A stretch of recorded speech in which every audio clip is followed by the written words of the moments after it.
साल पहले एक गरीब चीनी गांव में एक किसान अपने बेटे के साथ रहता था।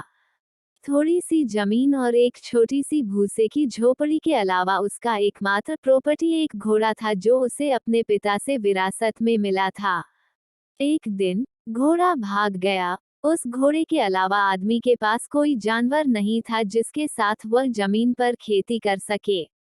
उनके पड़ोसी जो उनकी ईमानदारी और परिश्रम के लिए उनका बहुत सम्मान करते थे, यह जताने के लिए उनके घर आए कि उन्हें कितना पछतावा हुआ।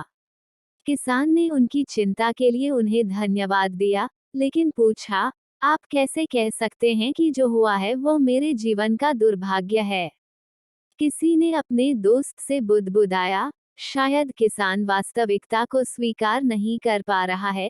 उसे सोचने दे कि वह क्या चाहता है, जब तक कि वह जो हुआ उससे दुखी न हो। और पड़ोसियों ने किसान से जो कुछ सुना था, उससे सहमत होने का नाटक करते हुए चले गए।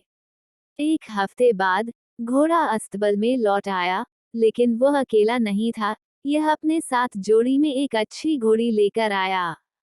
ये बात पता चलने पर ग्रामीण जो उस किसान द्वारा दिए गए पहले उत्तर को अब समझ पाए थे, वो किसान के घर आए। इस बार उसे उसके अच्छे भाग्य पर बधाई दी जा सके। पहले आपके पास केवल एक घोड़ा था और अब आपके पास दो हैं।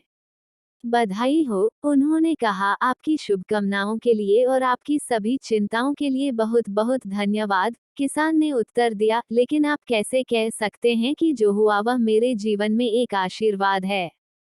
निराश और यह सोचकर कि वह पागल हो रहा होगा, पड़ोसी चले गए और रास्ते में टिप्पणी की, क्या वह वास्तव में नहीं समझता कि भगवान ने उसे एक उपहार भेजा है? एक महीने बाद किसान के बेटे ने घोड़ी को वश में करने का फैसला किया। जब वो घोड़ी की सवारी करने लगा तब घोड़ी ने उसे गिरा दिया और उसका पैर टूट गया। पड़ोसी किसान के घर लौट आए, घायल लड़के के लिए उपहार लाए। गांव के मुखिया ने पिता के प्रति संवेदना व्यक्त करते हुए कहा कि जो कुछ हुआ उससे सभी बहुत दुखी हैं।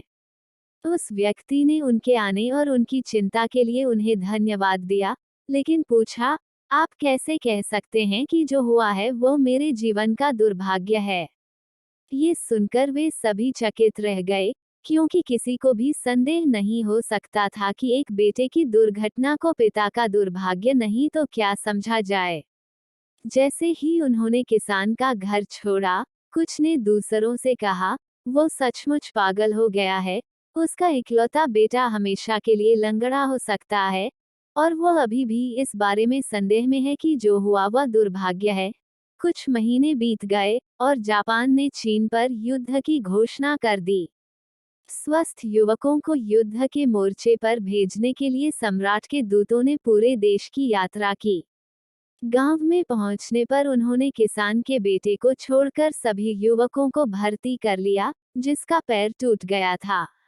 कोई भी युवक जीवित नहीं लौटा। बेटा ठीक हो गया, दो जानवरों को पाला गया और उनकी संतानों को अच्छी कीमत पर बेच दिया गया। किसान अपने पड़ोसियों को सांत्वना देने और उनकी मदद करने के लिए उनके पास जाने लगा, क्योंकि वे हमेशा से किसान की परवाह करते थे। जब भी उनमें से किसी ने शिकायत की, किसान ने कहा, आप कैसे कहें कि यह एक दुर्भाग्य है? अगर कोई बहुत खुश होता, तब वो उनसे पूछता, आप कैसे जानते हैं कि यह एक आशीर्वाद है? धीरे धीरे उस गांव के लोगों को किसान की बातों से जीवन का भी सत्य समझ में आने लगा कि दिखावे से परे जीवन के और भी मायने हैं। कहानी की सीख।